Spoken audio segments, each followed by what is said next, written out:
Welkom bij het Cambuurjournaal. En morgen is het Safir. Dan speelt het Cambuur uit tegen Almere City.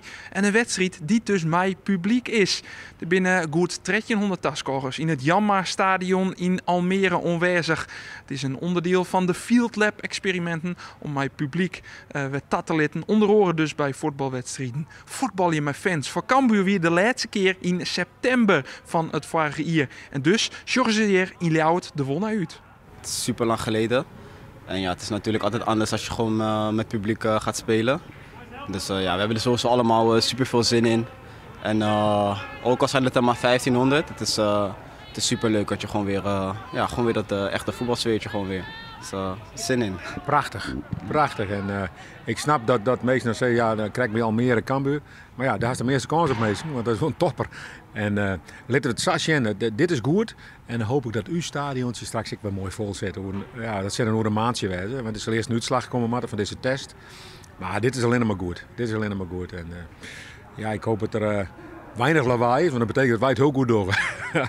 Er binnen alleen nog wel wat probleempjes bij Cambuur, want de ziekenboeg die wie al vol voor de wedstrijd in Jong FC Utrecht, maar die liek het alleen nog maar voller te worden. En dat krijgt wilst hier de topper spelen in Almere City. Waar binnen de nou wel en waar binnen de net? Ja, Maaike Breiker net spelen, Mitch Paulus net, Nicky Dodeman net. En de rest maakt morgen een beetje. Maak even puzzelen, maar we krijgen wel een goede ploeg, wat ik altijd zeg. Dus er zit een heel goed team. We hebben een goed voetbalkennis in Almere City. Dus, maar ik ken net precies wie eruit spelen. Voor Almere City is het een kwestie van erop of eronder. Die ploeg staat op het derde plak. Maar zo'n punten even te staan op Cambuur. Wel hebben ze nog een wedstrijd minder spelen. Maar de Leeuwarders kunnen ze dus op 10 punten zetten. En dus kan Cambuur goede zaken doen, maar het eeg op promotie. Is het voor Cambuur dan ook een wedstrijd met druk? Ik probeer er zelf ook wat druk op te zetten. Hè? Want we willen graag elke week goed voetballen, punten halen. Ja, en ik zie liever punten voor dan achter, hè? Dan mag het inhalen. En wij zijn gewend om met punten voorsprong te spelen. Dat spelen we nu al heel lang. Hè? Dus ja, ik ga ze liever voor. Hè? En als dan elke keer eens winst, dan bouwt het weer uit. Dus nee, ik vind het wel lekker. Je weet als je wint dat je dan een grote gat slaat eigenlijk. Je kan ze op 10 punten zetten. Dus dat hebben we zo van ons achterhoofd. Maar ik denk dat die wedstrijd, we benaderen hem gewoon als iedere andere wedstrijd. En we willen gewoon de wedstrijd gewoon winnen. En zij moeten echt. Want ik denk dat zij echt denken van misschien is het hun laatste kans om dichterbij te komen of wat dan ook. Dus ik denk dat wij sowieso daar goed in zijn als tegenstanders tegen ons gaan aanvallen. Dat wij daar goed van kunnen profiteren met onze voetballende kwaliteiten. Maar je stelt extra van ja, als wij winnen van Almere, dan ben we die wel kwijt eerst? Nou, dan ben ze een achter. Dat weet ik wel. Hè. En als dan zit zelfs en dan had van mij nog 12 wedstrijden. Ja, dan had wij 20 punten halen, maar het zij 30 halen. Of 31, hè, wij beter doel zouden. Dat denk ik wel eens. Maar dat is er net aan de orde. Hè. We moeten nog eerst spelen.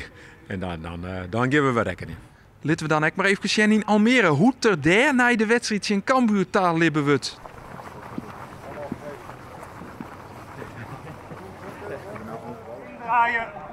Het zijn de mooiste wedstrijden en morgen ook met publiek weer. Dus ja, ik verheug me. We hebben nog 14 hele belangrijke wedstrijden te gaan. En ja, je ziet nu weer dat onze tegenstanders ook punten kunnen laten liggen.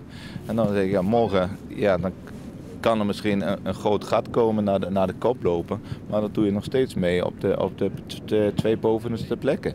En daarom blijf ik ook zeggen, we doen nog volledig mee. En er wordt morgen ook niks beslist. Hoe groot is die druk bij jullie om weer terug te komen in het spoor van Cambuur? Ja, hoe groot je het zelf maakt. Je zegt, er staat wat op het spel. Voor mij staan er 3 punten op het spel. Dus ja, als je deze zou verliezen en de rest zou winnen, dan denk ik dat je het ook gaat redden. Dus voor mij staan er 3 punten op het spel. En dat die belangrijk is, dat lijkt me duidelijk. Je ziet gewoon aan Cambuur, dat is gewoon echt een heel goed voetballende team. Die heel makkelijk kunnen voetballen, die goed kunnen verdedigen. En met welke spelers dat ze ook komen, dat is gewoon heel herkenbaar hoe ze graag willen spelen. En ze hebben gewoon heel veel kwaliteit. Niet alleen in hun basis zelf, maar ook met die wisselspelers wat ze erin kunnen brengen. Dat is gewoon een hele goede tegenstander, waar heel veel tegenstanders moeilijk mee hebben. En moeilijk dat hier Almere City het ek in de eerste ontmoeting tussen beide teams. In november speelden ze Tjinnenwaar en het was een wedstrijd met een hele hoop doelpunten. De 1-0 komt van Mitchell Paulussen. Krijgt daarna maakt het Delvecchio Blackson met een nogal bijzondere goal, de liekmakker.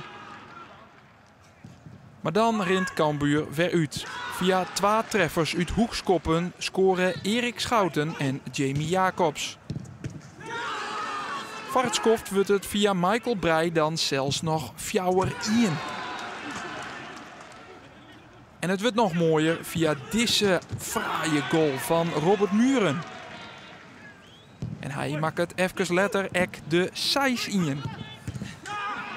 Dan komt de zoon in van de voeten van Giovanni Korte. Het slotakkoord is voor Almere City dat nog de zoon 2 maakt. Maar die dikke nederlaag, die doet die het hut on in Almere. Er staat ook nog een rekeningetje open, denk ik, hè, tegen Cambuur. Ja, ik denk dat dat wel voor mij persoonlijk het belangrijkste is. We hebben daar een pak slaag gehad. Eentje die je niet snel vergeet, dus we hebben zeker wat recht te zetten. Wat gaan jullie met name anders doen? Druk zetten gaan we met name anders doen. Ja. Cambuur favoriet? Ja, dat heb ik geleerd van Henk. De laatste wedstrijd, toen stonden wij bovenaan en we waren favoriet. En nu staan hun bovenop, dus hun zijn wel de favoriet, ja. Dierig dank voor het zien naar dit Cambuurjournaal. Morgen binnen we er vanzelfs bij op de radio. Maar die wedstrijd tussen Almere City en Cambuur van kwartier tolven. We binnen er weer mee naar Cambuurjournaal op Manje. Dan mij een wijdwijdig wedstrijdverslag. Graag ontan.